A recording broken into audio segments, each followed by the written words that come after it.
Spark listeners, I am so excited today. We have Dr. Ebony Stone joining us. Her latest book is amazing, and she has so much to share that I've been looking forward to this. Ever since we chatted on the phone, I'm like, this is my lady. She talks about superpowers. She talks about leading with pause, all kinds of amazing things.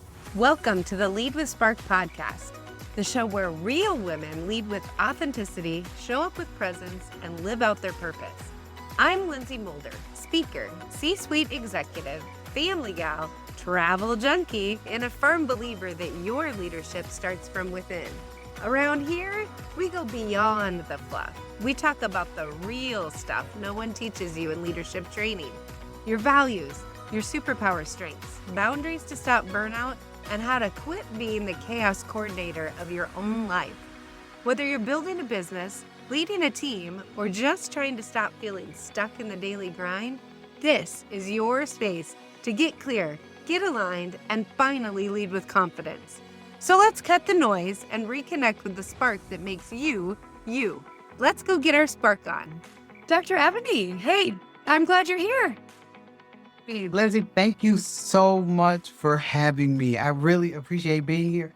And after I got off of our little chat, I was super excited too. I was like, oh, this is going to be a good one. This will be a good conversation. So I'm looking forward to it. I could tell right away you're a woman after my own heart. I love that. Hey, our listeners might not know you very well. I've had an opportunity to get to know you, but why don't you share a little bit about yourself and about your journey and the work that you're doing? Yes, I'd love to. Thank you for that opportunity. So I like to say in my heart, I'm just a girl from the west side of Detroit, trying to make my dreams come true and help other people do the same, right? And so the work that I am so blessed to be able to do centers around the experiences that I had in an almost 30-year career in corporate America. And so I speak and teach and coach, and I really kind of zoom in on women in leadership and what that looks like, because I believe that leadership is a bit different for women in leadership. And actually right now, as we move through this time and in history, it is changing even more. And so I have the amazing opportunity to coach women in leadership, to train and talk to not only women, but to talk to organizations about what that means to have women on your leadership team. And then, of course, there is the book that outlines kind of a memoir of my life, but also outlines the framework that I utilize when I'm coaching and teaching. And so that's what I get the chance to do. And that's who Ebony is. That's awesome. I love that. There's so many things I could unpack right there in that little moment. I completely agree. This world, we are moving at warp speed. We've got decision fatigue. We've got device fatigue, like all kinds of things happening. And then what you brought up, we as women, we come with a whole new set of leadership tools in our belt and different obstacles and things that hit us every day. As you're coaching with people, what are some of the things that you're really honing in on right now? So I think there are a couple things. I was kind of, smiling when you were talking, because the life of a woman in leadership is really different than our male counterparts. And not right, not wrong, just different. And so we still live in a society where the woman has most of the responsibilities of the home, of the children. We like to say we're all equal and they aren't these gender roles, but really when you look at it, and even the research shows, when I was writing my dissertation, the research shows that women still carry a lot of that responsibility. And so we hone in on things like giving yourself grace, understanding how navigating that space, you can use those same skills in the workplace. How you give yourself a pause, hence the book, right, that I wrote, how you pause and care for self. Those are the things that I hone in on. And I was laughing because I saw a video this morning on, I don't know, some social media site, maybe TikTok. And there was a woman who was saying, we get all these really cool get ready with me videos, and we watch people go and they get Starbucks and they do that. And they're like, strap a GoPro to a mother's head that's trying to deal with the children and go to work. That's the video you want to see, right? And so That's what I was reminded of while you were talking. And that's really what I hone in on is that unique space and how to navigate that space. Yeah, yeah. As you're saying that, I'm laughing because I have 4 boys, and it is so hard for us to give ourselves grace. We are harder on ourselves than anyone else. I'll never forget, I came home from work one day, had work on my mind, so that's all I'm thinking about, and I had 3 boys that had soccer practice, and I had a baby still in a stroller, like a toddler. I drop all the kids off at soccer, and I get my little one out, put him in the stroller to go for a walk, and I'm looking over and I'm like, "Why is that boy with that coach?" And it hits me that I just dropped every kid off at the wrong soccer practice. And I had to go back and quickly in a circle and try to reorient. So everybody was Yes. late. And I remember beating myself up about it. And then I just had to laugh and say, okay, so I'm not getting the Mom of the Year award, but I have to give myself grace. It's so Wait. hard to do. Well, here's the thing, Lindsay. You should get the Mom of the Year award, right? You made a mistake. So what? People make mistakes all the time.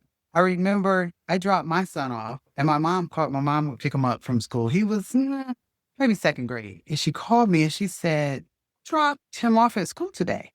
And I said, I did. And she said, oh, okay.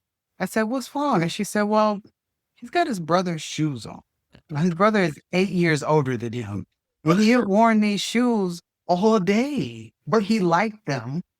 And so he went and got them, right? And I didn't notice because we're moving so fast. But in the grand scheme of things, he's now a senior in high school, right? He's fine. Walking Yeah. around in his brother's shoes all day, they probably just made him really proud. He looked crazy all day, but they made him proud. So, I mean, somewhat. When you think about your boys and you drop them off at the wrong place, no one said anything. They were comfortable and they knew mom will take care of it. So when you think about it, you really should give yourself grace, but also why not get an award? Because your kids were comfortable enough to know one, mom's not leaving me in a bad place. Two, mom will take care of it. I'll end up in the right place and I'm having fun. Like I'm good, you know? So funny. Yeah. Well, and what you just brought up is what so many leaders and women don't remember is when it happens to you, it's already happened to other people. It's the Yes. same situation.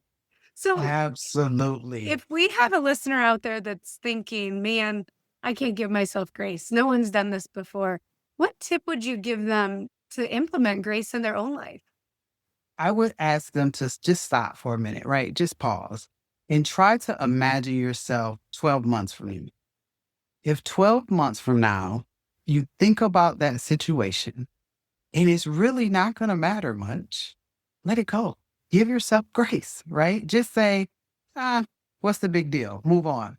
You didn't just, I don't know, you didn't just go blow your entire paycheck on something frivolous. You made a mistake. It's okay. And so when you can sometimes step out of the situation and think in the future and literally just ask this question in 12 months, am I even going to care? And if not, give yourself grace and move on. Quite frankly, most of these things, it doesn't take 12 months. It takes about 24 hours before you're on to the next thing, right? You gotta know that you're human. And unfortunately, we as women oftentimes, because we just entered the workforce in these capacities, right? We're just getting to the point where we're holding these leadership positions and these executive positions.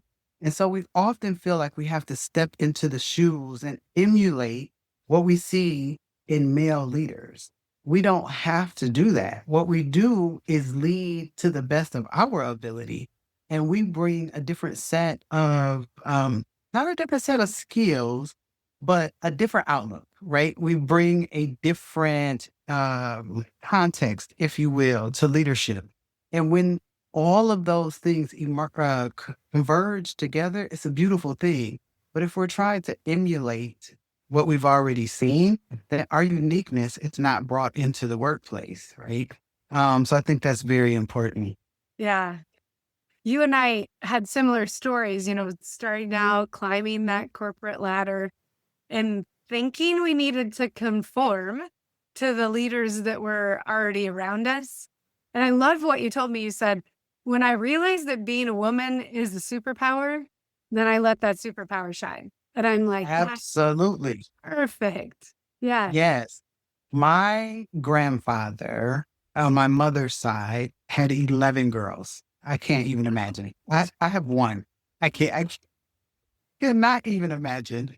But he would tell his girls, when you walk into a room full of men, the atmosphere should change, right? A woman just walked in the room.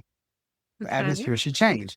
And so I heard that my entire life, and I really didn't know what to do with that. And then it happened one day at work. And I walked in, I mean, it happened several times, but I walked in and the guys were sitting around and they were having a conversation. And one of them said, Up, Eb is here. And they shifted the conversation. And at first I was like, you can talk about whatever you're talking about while I'm here. But then I realized, no, maybe they can't. And it's out of respect for me that they're shifting. And then I realized, wait, you're going to have people's eyes on you all the time. You can look at this as a negative or it can be a positive. You can know that when you walk in the room, all eyes are on you and you have the attention. So I don't care if they were talking about the football game or the wrestling match or the bar or whatever it was, the cigars, whatever. I now have their attention. So what do I do with it? That's my superpower, right? When superheroes walk in the room, everybody stops what they're doing and they're focused on the superhero. So when I walk in the room, if you want to stop what you're doing and focus on me, I need to push into that superpower. I need to take advantage of that. What do I want to talk about? What do I want to do? What do I want us to accomplish? Lean into that. It absolutely is a superpower. And then I found that I could bring to the conversation things that the guys weren't talking about, right? A side that maybe they hadn't considered. It may or may not have had anything to do with them being male. It was just a different perspective. But now I had their attention. And so as women, I think we need to remember that. That is absolutely our superpower. So when you walk into that ring, grab that attention and run with it. Yeah. I completely agree. Our perspective is different. The way our minds were built are different. We can think about multiple things at one time, and people's feelings, and just all of that comes about differently. But I bet what you said probably scares a few people. Like, oh my gosh, all eyes are on me. I'm not ready for that. And it probably scares a few people a little bit. What guidance would you give those folks? Push to do it scared, right? The reality is it scares me sometimes. People often say to me, Ebony, how do you get on stage and talk to hundreds or thousands of people and you do it just effortlessly? And I'm like, I don't. My armpits are sweating and I'm making, I'm like, oh goodness, I don't want to say the wrong thing. Yes, it scares the crap out of me, but you have to do it scared. And when you do it scared, you get a little less scared every time. I don't think the fear or the nerves or any of that ever goes away. But you get to a point where you can push through it, right? And so people on the outside don't see the fear. Like I hear it all the time, like, I don't know how you just did that. I'm like, I don't know either, but I did it, right? Yeah, I pushed through and I did it. So the advice that I would have is just do it scared. Do it Yeah. anyway. It's okay. I think successful people, that's where the mark is different. It doesn't mean you're not scared and you don't have fear, but you take the step forward and you keep moving. Right. And people talk about, oh my goodness, I wish I could remember who it was that talked about being fearless. Oh my goodness, I can't remember it. So I apologize. If it was you that I heard say it, just know that I want to give you credit. I'm sorry. But I heard someone talk about being fearless and saying that that does not exist. Fear exists for a reason. Yep. We have fear for a reason. Fear guides us sometimes. Like when you see a dog running at you, there's a reason that you have fear. So you don't want to be fearless. You just want to know when to push through that fear and when to respond to that fear. Like the dog is coming, get out of the way. It's charging at you, right? Or getting on the stage and talking to people, if people are there to listen to you talk, they want to hear what you have to say. You don't have to be afraid. They really want to hear what you have to say. Yeah, It's not, I often am like, oh my goodness, I'm going to say the wrong thing. Well, they're probably there because somebody heard me speak and they want to hear. They feel like the people want to hear what I have to say. Or someone said, hey, I heard her talk about this. You should have her come. They want to hear what you have to say.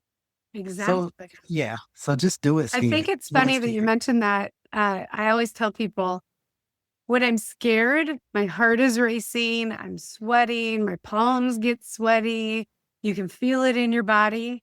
And when I'm excited, my heart is racing, I'm Yes. sweating, my palms get, it's the exact same emotion. So we can choose if we want it to be fear or we want it to be excitement. And when we Absolutely. pause and we give that recognition to the emotion, it helps you to push through that fear and choose for it to be excited. Yes. Yes. And when you push into the excitement, right? And eventually all of that calms and you're just in the space. You're just enjoying the space that you're in, right? So, absolutely. Yeah. Yeah. Now you spend a lot of time figuring out what your spark is and moving into that direction. How was that for you? What was the big change and the big shift?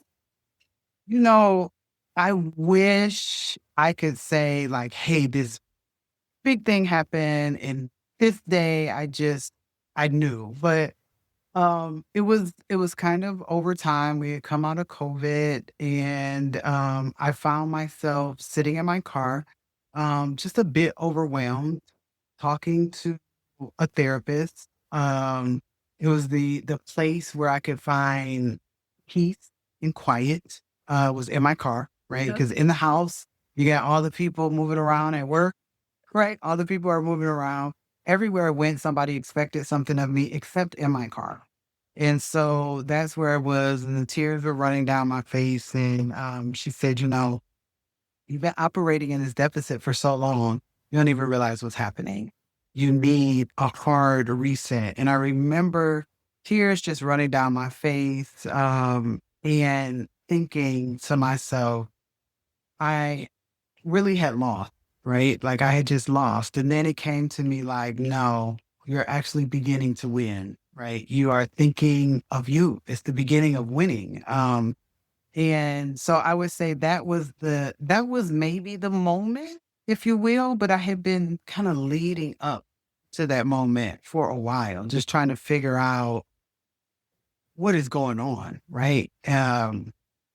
Who who do I want to be? Who have I become? What is this? There was just a ball of confusion and overwhelm.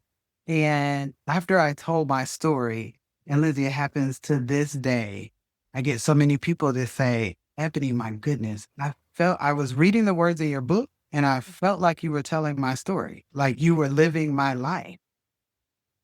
Yeah.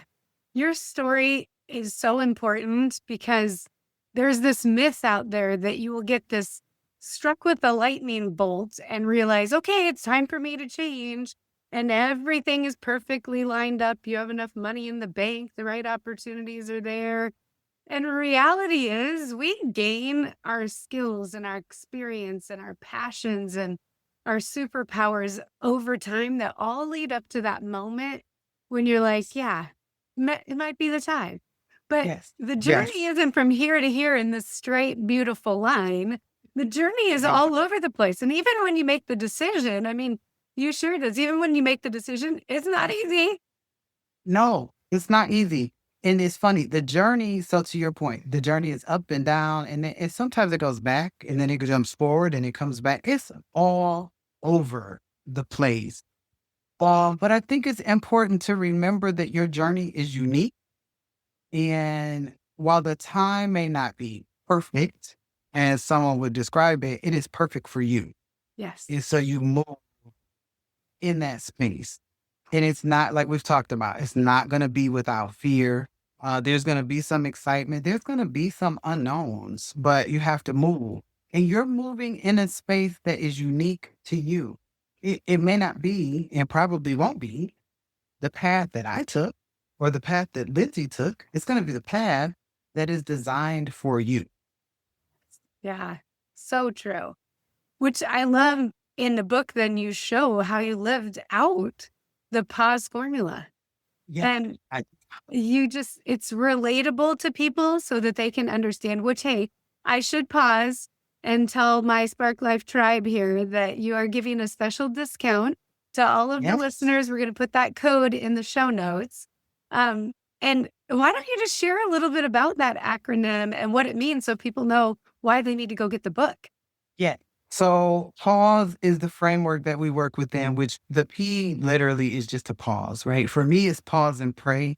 Most people know, if they know me, they know I'm a Christian. But whatever you believe in, whatever higher power you believe in, I think you pause and you talk at that point to that higher power or communicate to that higher power. And then you have to analyze where you are, right? And that's not easy.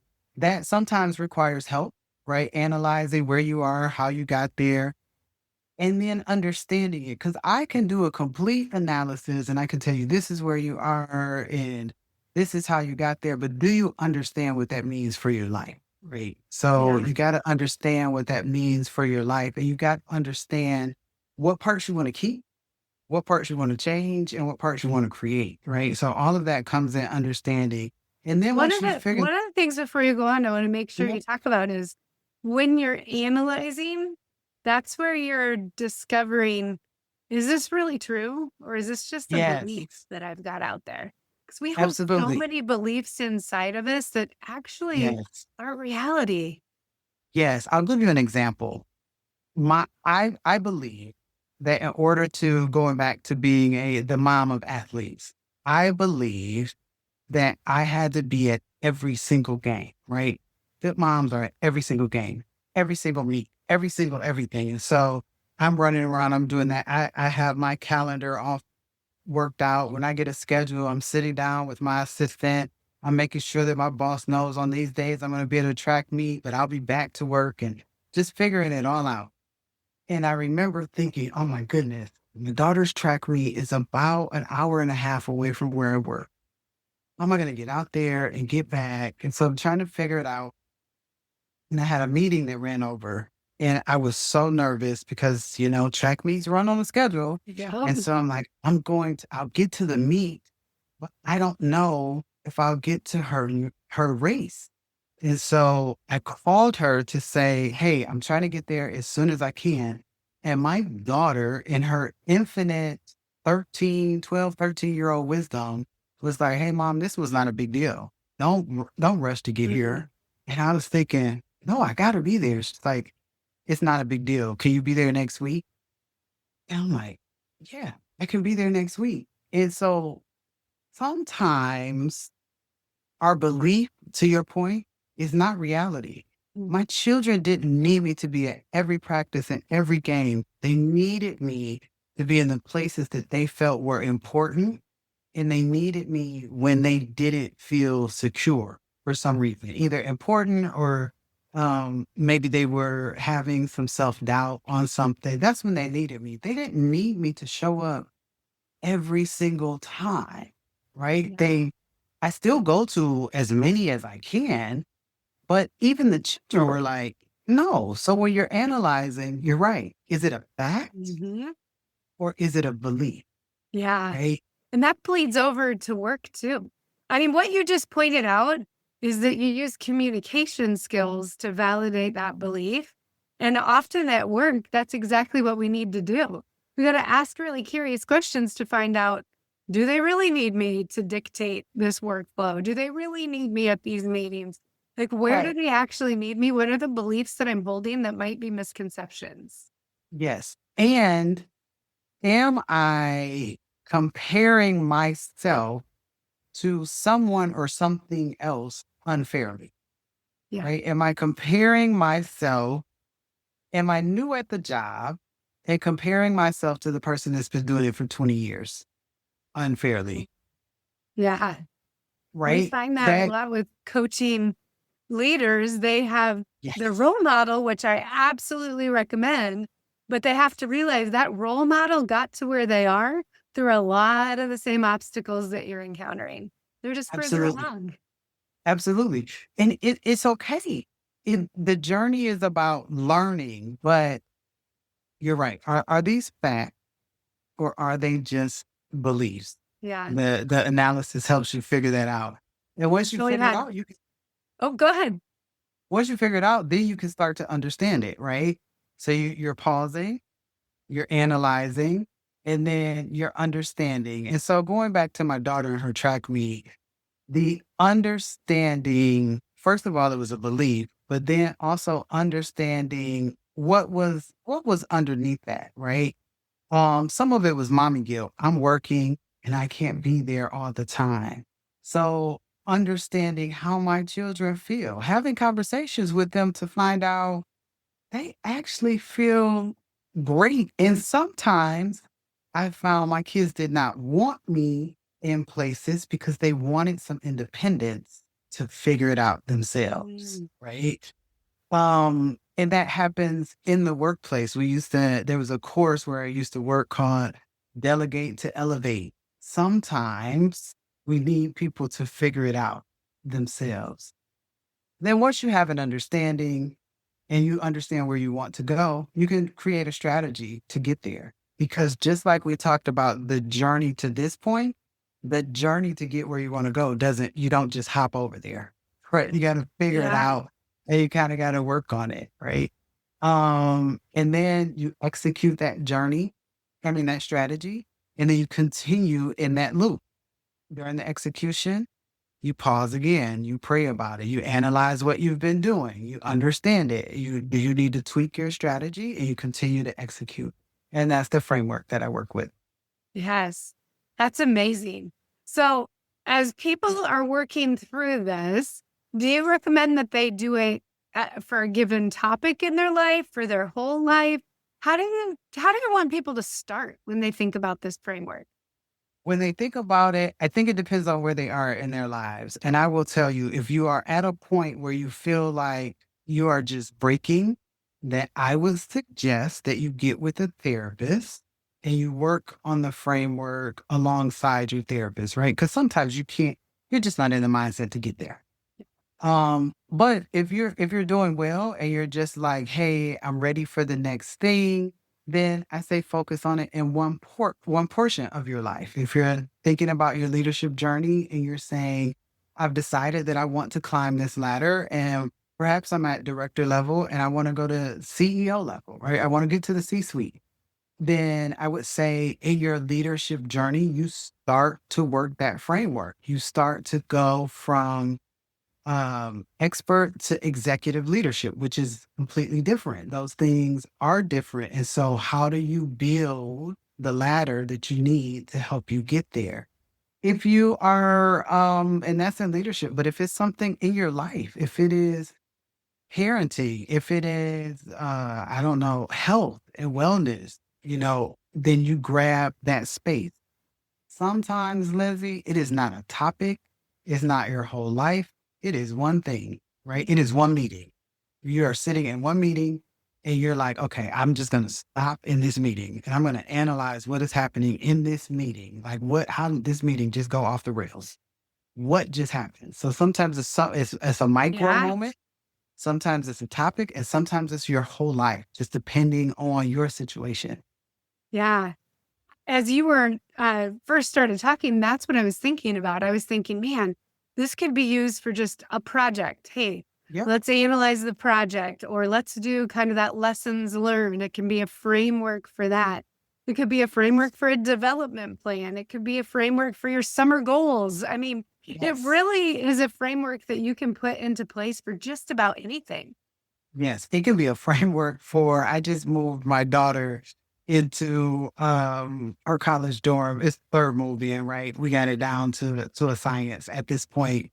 But I remember the first time, and I see it on the internet, right? These dorm rooms right now are absolutely amazing. I don't know if you've seen the pictures, but the way people decorate is amazing. And so the first time we moved her in, there was so much stuff, and I had a plan, and it took us 8 hours, and we did everything. And this year, she said, "Hey, I don't want all that stuff. Can we just?" It took us literally to move her in maybe an hour and a half, 2 hours to get everything moved, unpacked, and she was ready. Right. So just in that, just that little piece of light, it was like, let's take a look at this. She doesn't want all of this stuff. How did we get here? We got here comparing ourselves to all the stuff we see on the internet, right? That I didn't ask her what she wanted. I created it. She's got to live in it. Let me ask her what it is she wants. Let's create a strategy to get there. What time are we going? What cars are we taking? Stuff are we leaving home? And now let's just execute, right? So sometimes it's a really small moment that you Yeah. can use it in. Yeah. Yes. Yeah. So true. I'm laughing because that is a difference between moving boys and girls in. Like, boys are like, I threw everything in a garbage bag, mom, let's go. I never had the power of moving a girl in. But Oh it's my so goodness. often with things we do, even in leadership, we start to compare ourselves to other leaders or all of the posts that you start seeing on LinkedIn or anything else. And you get in this mental mind game trap with yourself when reality goes all the way back to what we talked about. You have unique superpowers, let them shine. Yes.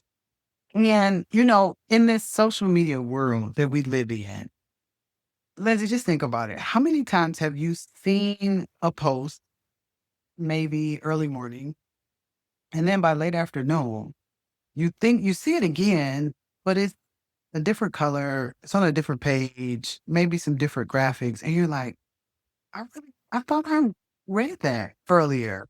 Maybe I didn't. And then maybe 2 days later, you see it somewhere else. Many of these posts aren't even unique. They're Right. just being stolen from somewhere else. So pushing into how you are uniquely designed is what people want to see. They Yeah. don't they don't want just I can grab I got plenty of books, right? I can grab a book and just read it again. If I wanted to hear what John Maxwell has to say, I have it on my shelf somewhere. I don't need to see it Yeah. on social media. And I don't think we think about that often. Yeah. Yeah. If there's one thing you want people to remember from our conversation today, what do you want them to walk away with? I want people to walk away knowing that you are enough. You are absolutely enough. The person that you are currently, you can have goals, but you're enough as you are today. You can have dreams. You can maybe even have made some mistakes or not exactly done what you set out to do. That's okay. You are enough just as you are right now today. Yeah. Yeah. What a great message. Thank I you. always ask everybody at the end, I'm a travel junkie. We like to travel Yes. across the whole world. And so I love to ask people if you're going to give our listeners a recommendation on where they should travel, where would it be? But the question doesn't stop there. Where would it be? But more importantly, what should they do when they get there? Yes. So I have an answer that most people will not expect, and it comes from my life here. I think that people should visit Detroit, Michigan. I think that the world does not see the Detroit that I see, which has, I think somebody just voted it the number one riverfront. We're Wow. international That's waters. awesome. Yes, yeah, beautiful riverfront on international waters. The food in Detroit is absolutely amazing. So you have to visit restaurants. There's just one warning, and that is if you get downtown on a street called Jefferson and you're exploring, just there's certain times you got to stay out of the right lane because if you get in the right lane, you're gonna go to Canada and you can't get back. You can't get back until you get all the way to Canada. They come all the way back, right? And so it happens. It happens more often than you would believe, probably daily. People go to Canada by accident. But yes, I would say Detroit. I've grown up here. I've lived here most of my life, and it is an absolutely beautiful place to be. Okay. What food? You said Detroit, the waterfront, and what food? Which kind of food? Any of the food here, I Okay. think Detroit just has absolutely amazing food, amazing steakhouses, downtown Detroit that are just to die for. So I think really any of the restaurants in Detroit are absolutely amazing. I don't know what it is. I don't know if it's the fresh water that we have being in the Great Lakes. I don't know what it is, but I've traveled and I would say in the United States, the only place I know that comes close is like New Orleans has Mm, amazing food. But the cooks here are just they're amazing. Food is awesome. so well seasoned. Yes. All right. I haven't been for a while. I spoke it there several years ago at a conference, so I'll get it added to my list. And I'll be Yes. reaching out to you to connect when I can. Yes. Yes. Absolutely. And Yes. speaking of connecting, we are going to put your LinkedIn and your Facebook in the show notes, along with that special code for all of our listeners to get your book. Because, like we talked about, this is a framework you can use all the time. And I'd love for them to dive into the details and be able to read a little bit more about the power of patents. So we're going to put that Yes. down there for all the listeners. Ebony, thank you Absolutely. so much for joining me. I appreciate it. It's been a pleasure, and I love that you're a new person in my tribe. Yes. Thank you so much for having me. I've had a blast. It was absolutely what I was thinking it would be. Thank you so much for having me. And I'm looking forward to your listeners picking up that book and using it and hearing how it goes. Yes, yes. All right, Lead with Spark listeners, thank you for joining us today. I hope you go out, implement the Power of Pause framework, pick up that book so you've got the details, and I'm going to be here next week on Wednesday to chat again. Until then, Lead with Spark. Well, that's it for today. Thanks for being here and for doing the work to lead yourself first. If this episode sparked something for you, take a second to subscribe, leave a review, or share it with another woman who's ready to own her leadership. And remember, the way you lead your life is the way you lead everything else. If you or your organization are looking for a speaker, an impactful workshop, or an executive coach, head over to lindsaymolder.com and let's connect. Keep showing up. Keep leading with Spark. You got this.